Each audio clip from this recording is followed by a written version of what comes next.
dương ngao thật ca thừa chi và cám hết ấy ban dương trâu bằng rít xa kha ban tràn bà thì muối dương trâu vô tha ca thừa chi và cám rồi thừa business cùng nó trong ban ấy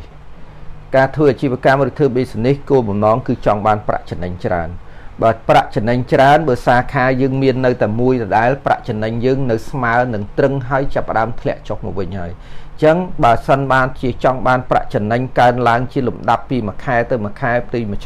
năm tế dương trời tầm miền cô ca muối bừng rít xa kha bừng rítផលិតផលបង្រីកសេវាកម្មឲ្យវាស្របគ្នានៅក្នុងពេលទៅ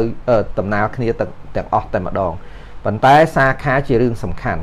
ហេតុអីបានថាសាខាក្នុងចំណោម3នឹងមានន័យថាបង្រីកសាខាផលិតផលនិងសេវាកម្មទាំងអស់នឹងមានផលចំណេញដូចគ្នាហេតុអីបានសាខាទៅមុនបាទជានាំមុខមុននៅពេលដែលយើងពង្រីកសាខានោះធ្វើឲ្យ brand យើងវាកាន់តែល្អណានៅពេលដែលយើងមានមួយសាខានិង10សាខា brand ក្រុមខុនខុសគ្នាបាទនឹងអញ្ចឹងហើយបាទវាមានផលចំណេញដូចគ្នាបន្ទាប់ពីពង្រីកសាខាហើយបានយើងពង្រីកផលិតផលនិងសេវាកម្មឲ្យកន្លែងនីមួយសាខានីមួយហ្នឹងវាណែងណងគ្នាដើម្បីយកប្រាក់ចំណេញមានន័យថាចំណូលវាកាន់តែច្រើនហើយចំណេញវាកាន់តែច្រើនទៀតបាទសួរថាសាខាយើងត្រូវការពង្រីកសាខាតើពង្រីកទីតាំងណាដែលត្រូវការពង្រីកសាខាគឺទៅមើលតំបន់អតិថិជនគោលដៅថាតើតំបន់អតិថិជនគោលដៅរស់នៅកន្លែងណាច្រើនជាងគឺដាក់ឲ្យចំកន្លែងគាត់តែម្ដងហើយអញ្ចឹងសួរទៀតថាតើយើង survey ធ្វើម៉េចដើម្បីឲ្យដឹងថាតំបន់អតិថិជនគោលដៅរស់នៅកន្លែងណាច្រើន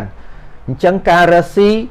ដៃគូប្រកួតប្រជែងគឺជាគ្រូរបស់យើងបាទដៃគូប្រកួតប្រជែងជាគ្រូនៅពេលណាយើងឃើញប្លុកណាដែលមានដៃគូប្រកួតប្រជែងច្រើនប្លុកនឹងហើយដែលមានអតិថិជនគោលដៅច្រើនយើងដាក់សាខាមួយដែរពេលខ្លះម្ចាស់អាជីវកម្មឬអគ្គនាយកគាត់យល់ខុសថាអូកន្លែងហ្នឹងតំបន់ហ្នឹង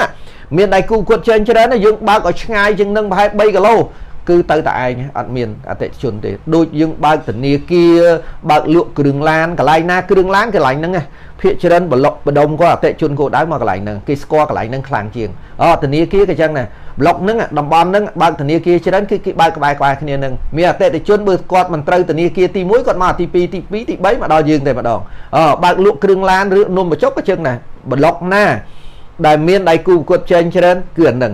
គេយើងគេអត់ដែរស្គាល់យើងតែគេស្គាល់ដៃគូប្រកួតប្រជែងយើងគេទៅរើហូបនំបញ្ចុកគេទៅទិញគ្រឿងឡានហ្នឹងបើគេទិញអានេះមិនត្រូវមកដល់យើងតែម្ដងតែបើយើងបើកឆ្ងាយគេអត់ស្គាល់ដល់គេអត់ស្គាល់គេអត់ចូលដល់គេអត់ចូលយើងបើក business ទៅមានន័យថាmarket យើងតូចតែម្ដងបាទវាមានតម្រូវការទិញតែតំបន់ហ្នឹងគេអត់ស្គាល់អញ្ចឹងបាទទីកន្លែងជារឿងសំខាន់សម្រាប់ការធ្វើ business បាទតំបន់ខ្លះគ្រាន់តែគេស្គាល់20-30 ឆ្នាំមួយកន្លែងហ្នឹងដែលមានអតិដៃគូប្រកួតប្រជែងច្រើនមានន័យថាទូទាំងប្រទេសនឹកឃើញតំបន់ហ្នឹងហ្មងកន្លែងនេះទិញគ្រឿងឡានម្ដុំមិនកន្លែងនេះបាទកន្លែងនេះបើកធនាគារម្ដុំនេះគឺមានធនាគារច្រើនបាទអញ្ចឹងការរកស៊ីតើតើយើងស្គាល់ទីតាំងក្នុងការបើកអាជីវកម្មពង្រីកសាខានឹងឲ្យបានល្អទើបច្បាក់ចំណេញយើងបានល្អធ្វើឲ្យ brand យើងបានល្អទៀតបាទហ្នឹងហើយអញ្ចឹងបើបងប្អូនយល់នីតិវិធីទាំងប្រមាណដែលខ្ញុំប្រាប់មានន័យថា business យើងមានផលចំណេញបានច្រើនគេឈ្មោះយើងក៏ល្អដែរហ្នឹងហើយអរគុណច្រើនដែលបានស្ដាប់ទាំងអស់គ្នាបាទ